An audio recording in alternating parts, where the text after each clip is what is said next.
शीतल P Singh, सत्यहिंदी.com पर आपका स्वागत है। आज हम बात करेंगे उत्तर प्रदेश में क्या सचमुच में ब्राह्मण समुदाय है जो अपने को जाति से ब्राह्मण समझते हैं, जो जिनके नाम के आगे कुछ ऐसे शब्द लगे होते हैं जिनसे उनकी पहचान होती है कि वो ब्राह्मण है। तो क्या इस जाति के लोगों पर उत्तर प्रदेश में अत्याचार किए जा रहे हैं योगी जी के शासन में?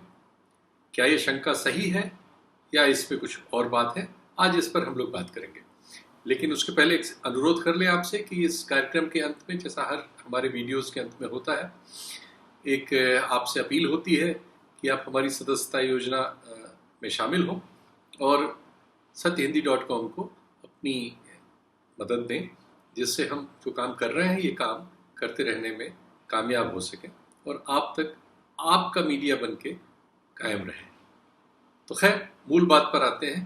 तो क्या उत्तर प्रदेश में सचमुच में ब्राह्मणों के साथ अत्याचार किया जा रहा है योगी जी के शासन में? क्या योगी जी अपनी जाति के लोगों के प्रति बहुत ज़्यादा एक पक्षीय फैसले कर रहे हैं? राज्यसभा के सदस्य और आम आदमी पार्टी के नेता, उत्तर प्रदेश के प्रभारी, उत्तर प्रदेश मूल के संजय सिंह ने ये आरोप लगाया। तो संजय भाई, क्या हो गया एकाएक आप उत्तर प्रदेश में ब्राह्मणों की रक्षा में उतर गए, क्या हुआ?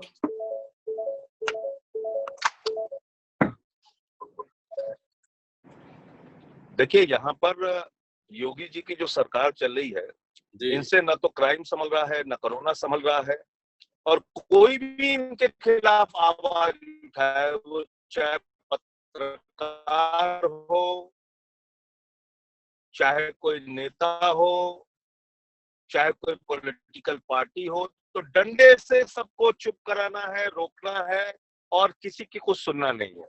तो तानाशाही की सरकार चल रही है और सभी वर्गों के मन में एक बात घर कर गई है कि यहाँ पर जाति विशेष की सरकार चल रही है।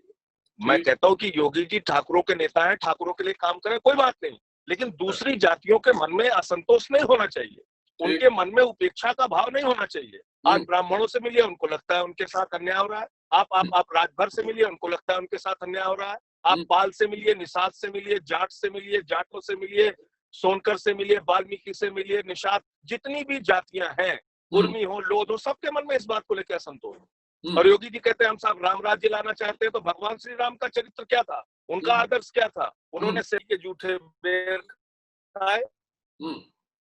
भगवान श्री राम ने सेबरी के जूठे बेर खाए।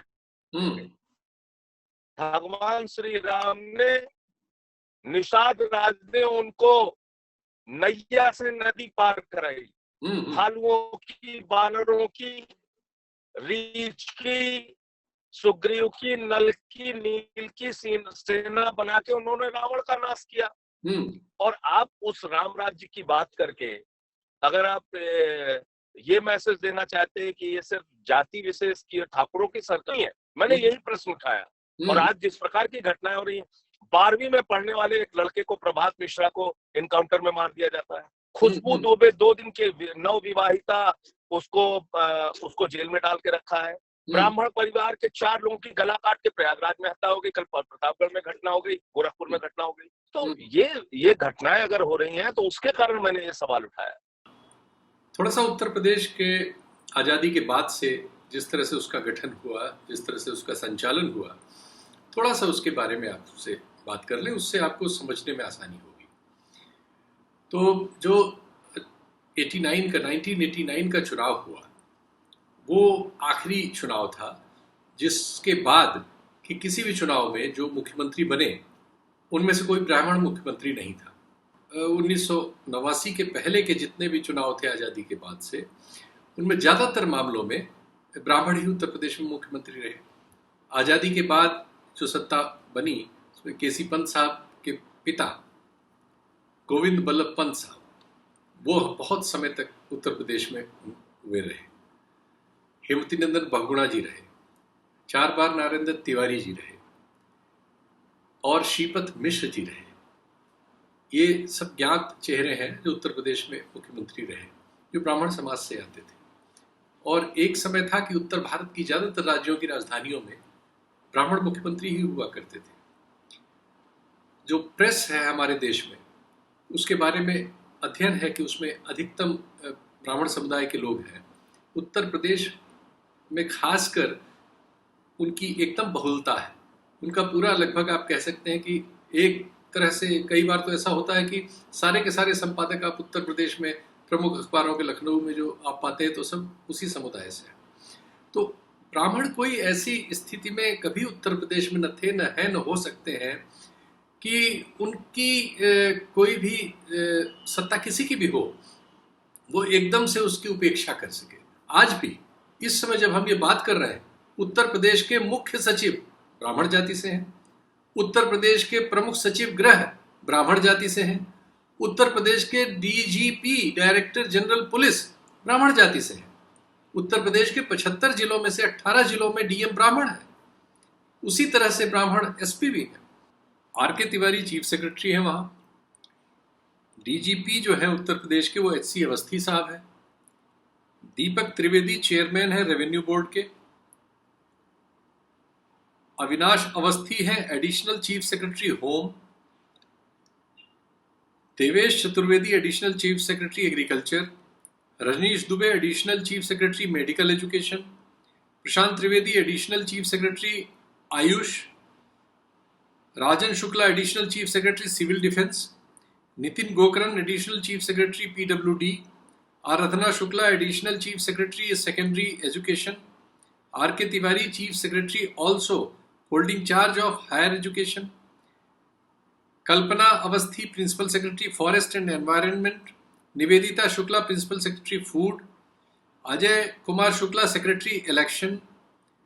विमल Kumar Dubey MD sugar corporation. Vijay Vishwas Pant MD NHM 17। Sujata Sharma MD PICUP. Ajay Dwivedi नगर आयुक्त लखनऊ कि जब मंडल कमीशन का मामला आया 1989-90 के बीच, और उसके बाद एकाएक समाज में उथल पुथल हुई और उत्तर भारत की बहुत सी राजधानियों में परिदृश्य बदल गया। बहुत बड़ी संख्या में पिछड़े और दलित असर्ट करते हुए आ गए, तो मुख्यमंत्री वगैरह के पद पर उनकी दावेदारी हुई। उत्तर प्रदेश और बिहार के दो बड़े प्रमुख राज्यों में दो बड़े यादव सत्ता में आए।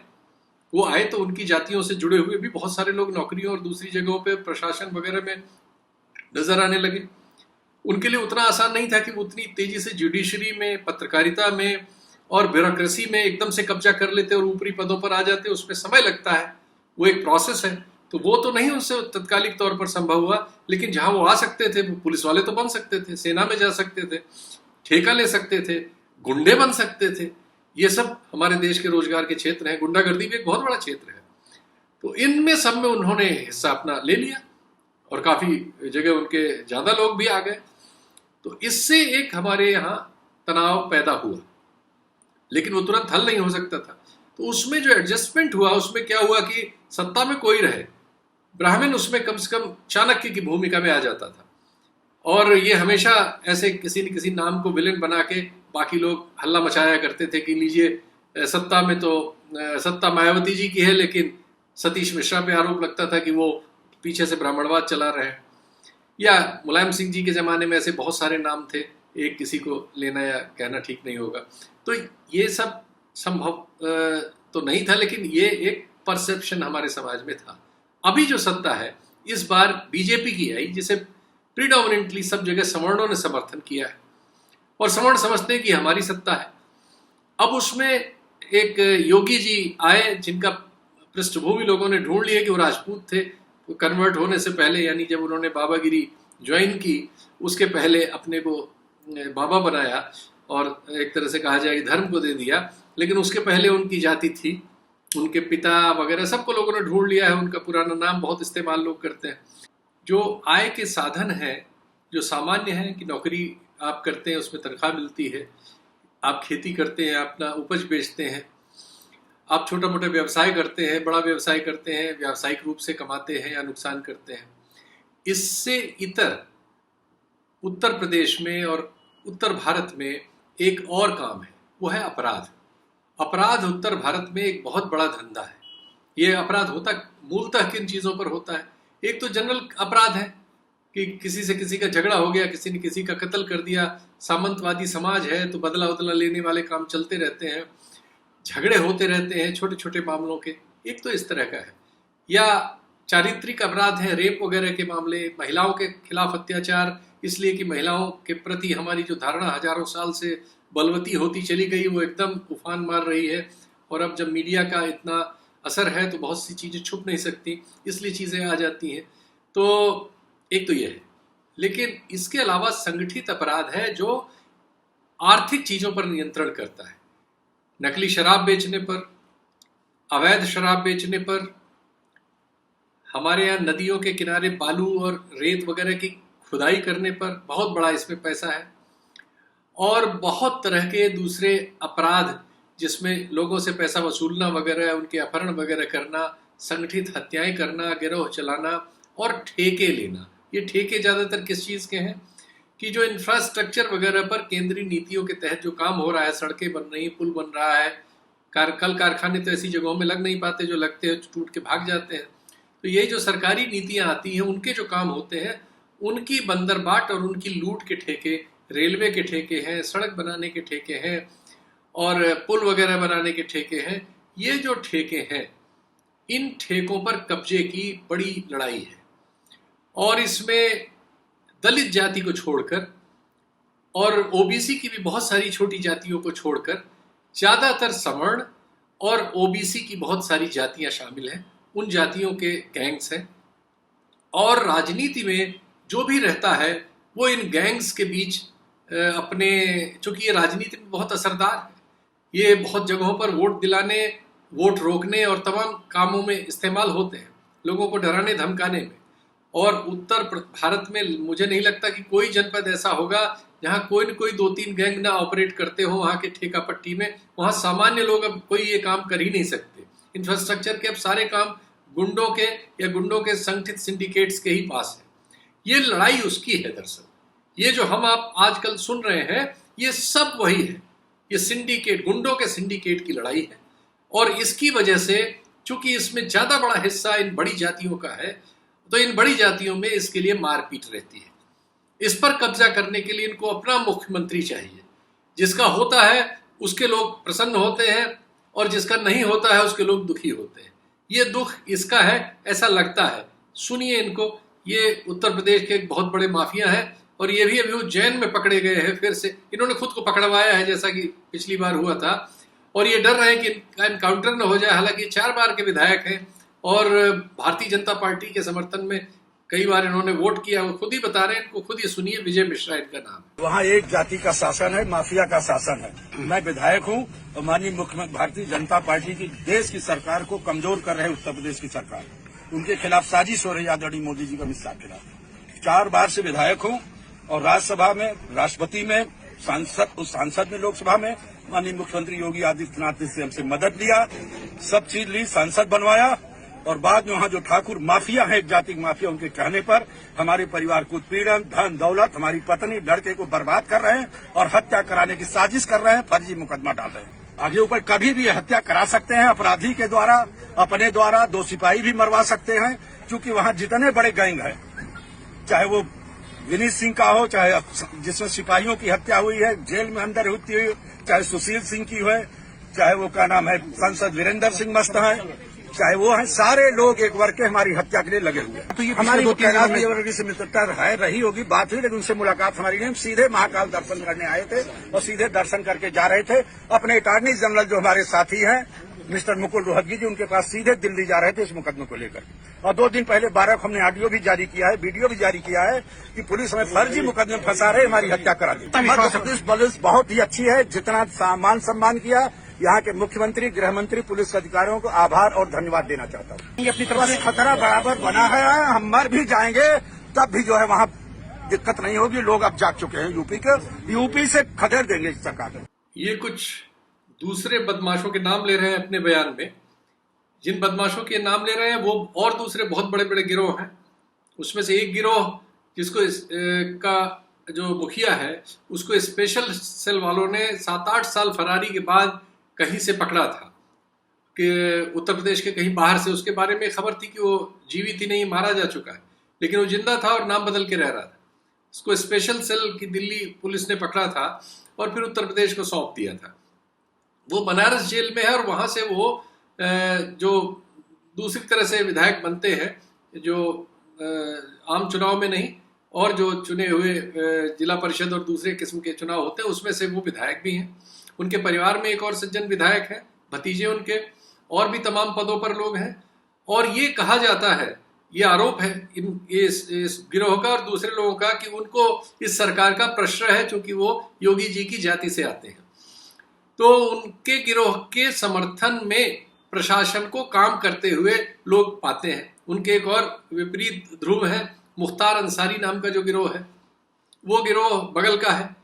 उसमें से वो उनके ऊपर आजकल, वो वैसे पंजाब की किसी जेल में निरुद्ध है, लेकिन उनके जो गिरोह के तमाम लोग हैं उनको पकड़ा जा रहा है। उसमें से एक का भी एनकाउंटर हुआ है, जिसके बारे में लोगों ने कहा कि वो 7-8 साल से बदमाशी नहीं कर रहा था, लेकिन उसको पकड़ के मार दिया गया। वो बाय द वे ब्राह्मण था, तो वो एक मुद्दा बन गया कि देखिए ब्राह्मणों को पकड़कर मारा जा रहा है।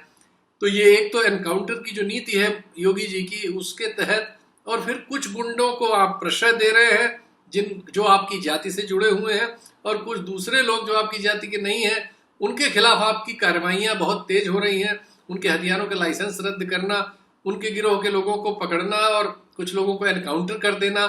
तो ये जो चीज है, इसने कुल मिला के चीजों को बिगाड़ दिया है और उत्तर प्रदेश में इस बात की आवाज तेज होने लगी है और इस तरह का भ्रम पैदा होने लगा है कि गोया ब्राह्मणों में, या एक बहुत बड़े, खासकर ब्राह्मणों में बहुत ज्यादा असंतोष है। वैसे इसमें सच्चाई है, इससे मैं तो यकीन नहीं करता, लेकिन क्योंकि जो भारतीय जनता पार्टी का समर्थक वर्ग है वो सवर्णों में से आता है और वो इन सच्चाइयों को भी जानते हैं कि गुंडे बदमाश, अगर जैसे कानपुर वाले कांड में जो बिकारू गांव का कांड था, उसके बारे में और उसमें हुए एनकाउंटर्स के बारे में भी एक उत्तेजना है और उसको लेके शिकायतें हैं। देखिए वरिष्ठ पत्रकार कुमार सोवीर क्या कह रहे हैं, इनको सुनिए। विकास दुबे से ही अगर हम बातचीत शुरू करें तो इस बात का किसी के पास कोई भी जवाब नहीं है कि विकास दुबे और उसके साथ के 7 लोगों को इस तरीके से और एक ही तरीके से पुलिस ने क्यों मारा और सरकार उस पूरे मामले में खामोश क्यों बैठी रही। ये आप कह सकते हैं कि एक अपराधी के गिरोह का अंत किया गया है और इसकी वाहवाही भी चल रही है, लेकिन हकीकत बात यह है कि आपने आम जो संविधान की जो व्यवस्था है, न्यायपालिका का जो अधिकार है, उसको छीन करके दे दिया है पुलिस को, और पुलिस अब जो चाहेगी वो करेगी और उस पर पूरा प्रश्रय है प्रशासन और ख़ासतौर से मुख्यमंत्री योगी आदित्यनाथ पर, और वो उस पर बाकायदा खामोश है और न केवल खामोश है बल्कि उसको उसकी पुलिस की पीठ ठोक रहे हैं। इसके पहले फर्रुखाबाद में जिस तरीके से व्यक्ति की हत्या की गई, पुलिस ने मारी, उसको एनकाउंटर के नाम पर मारा गया। एक तरफ आप ये हरकत कर रहे हैं, दूसरी तरफ CSC यानी चीफ स्टैंडिंग काउंसिल, बहुत बड़ी पद होता है सरकार का हाई कोर्ट में मुकदमों को देखने के लिए, उसको उस पर बलात्कार का आरोप है और पिछले 1 महीने से वो लापता है और लखनऊ में ही रह रहा है, बाकायदा रंगबाजी के साथ रह रहा है। हाई कोर्ट से उसने स्टे ले लिया और सुप्रीम कोर्ट ने उसके स्टे को खारिज कर दिया। एक माखौल जैसा बन गया, माखौल इस तरह बन गया कि आपने जब स्टे ही देना था, उसको गिरफ्तारी नहीं करनी थी, तो फिर सुप्रीम कोर्ट और हाई कोर्ट की आवश्यकता क्या है। तो वो शैलेंद्र सिंह चौहान है जो CSC हैं, चीफ स्टैंडिंग काउंसिल है। भाजपा के ही एक विधायक हैं देवमणि द्विवेदी जी, उत्तर प्रदेश से। उन्होंने इस मामले में योगी जी का, या उनको कहा जाए कि योगी जी की सरकार को तलब कर लिया है। उन्होंने एक प्रश्न आधिकारिक तौर पर विधानसभा में दर्ज करा दिया है जिसका उत्तर सरकार को देना होगा, और वो ये है कि योगी जी के सत्ता में आने के बाद कितने ब्राह्मण युवकों की इस तरह से मुठभेड़ों में हत्या हुई है और उसमें क्या क्या डिटेल्स रहे हैं, वो स्क्रीन पे आप देख रहे हैं। ये प्रश्न है। इसके पहले वो यहाँ जो अलीगढ़ में एक विधायक से पुलिस का बवाल हो गया था, उसमें उसके समर्थन में आए भी थे। वो बहुत सारे विधायकों के संपर्क में है। योगी जी के खिलाफ एक बार कथित तौर पर ही सही, लेकिन मीडिया में आ गया था कि 150 से ज़्यादा नाराज विधायकों ने एक बार सरकार का समर्थन न करने का कुछ महीने कोरोना काल के पहले एक फैसला कर लिया था। तो एक अंदर अंदर सिमरिंग है जो नज़र नहीं आ रही, लेकिन जो अंदर अंदर बड़ी हो रही है। ये और बात है कि जनता में एक दूसरी तरह की सिचुएशन है योगी जी की, मोदी जी की, लेकिन जो लोकतंत्र में व्यवस्था चलाने वाली जो हमारी लोकतांत्रिक प्रणाली होती है, उसमें आप चुने हुए प्रतिनिधियों से अगर तालमेल नहीं बिठाते हैं तो आप बहुत से राज्यों में आप देख ही रहे हैं। ये और बात है कि ज़्यादातर कांग्रेस के राज्यों में हुआ है, लेकिन ये भी हमने देखा कि बीजेपी के साथ चुनाव लड़के आई थी शिवसेना, तालमेल न होने पर आज वो विपक्ष के साथ सरकार में है, सरकार चला रही है। तो चीज़ें ऐसी भी हो सकती हैं जो कल्पना से परे हों, कल्पनातीत हों। ये माना जा रहा है कि ये जो विधायकगण हैं इसमें सभी जातियों के लोग हैं। सीतापुर के एक विधायक के वीडियोस आप ऑडियो वीडियो सुनी चुके होंगे। बहुत से विधायकों में इस योगी जी की कार्यप्रणाली को लेकर बहुत कड़वाहट है और वो सब इकट्ठी हो रही है। कहा जा रहा है कि ऐसे विधायकों की संख्या 200 से भी ज़्यादा हो सकती है। तो 325 में अगर 200 से ज़्यादा विधायक योगी जी की कार्यप्रणाली से नाराज हो गए, तो जो उन्होंने छेड़छाड़ की शुरुआत मुख्यमंत्री बनने के तुरंत बाद गोरखपुर में हाता नाम के स्थान पर छापा मरवा के की थी, जिसे माना जाता है कि पूर्वांचल के ब्राह्मणों का वो एक अड्डा है और एक पीठ है। वो भी वहाँ 2 पीठ चलती हैं, एक तो जिस एक पीठ का नेतृत्व योगी जी करते हैं, दूसरी पीठ उसको माना जाता है, और दोनों 2 विभिन्न जातियों को जिनमें आजकल विवाद हो रहा है, ठाकुर ब्राह्मण, इनका नेतृत्व करती हैं। तो कहीं ये बात आगे बढ़ के सचमुच में उनके लिए समस्या न बन जाए, ये देखने वाली बात होगी। आने वाले दिनों में हम लोग देखेंगे कि उत्तर प्रदेश में ये सब चीज़ें क्या रंग लाती हैं। फिलहाल तो ये सूचनाएं आपके लिए हैं, जब इसमें कुछ और डेवलपमेंट होगा तो फिर लेके हाजिर होंगे। नमस्कार। सत्य हिंदी के और वीडियोस को देखने के लिए हमारे YouTube चैनल को सब्सक्राइब करें और सीधे नोटिफिकेशन पाने के लिए बेल आइकन दबाएं।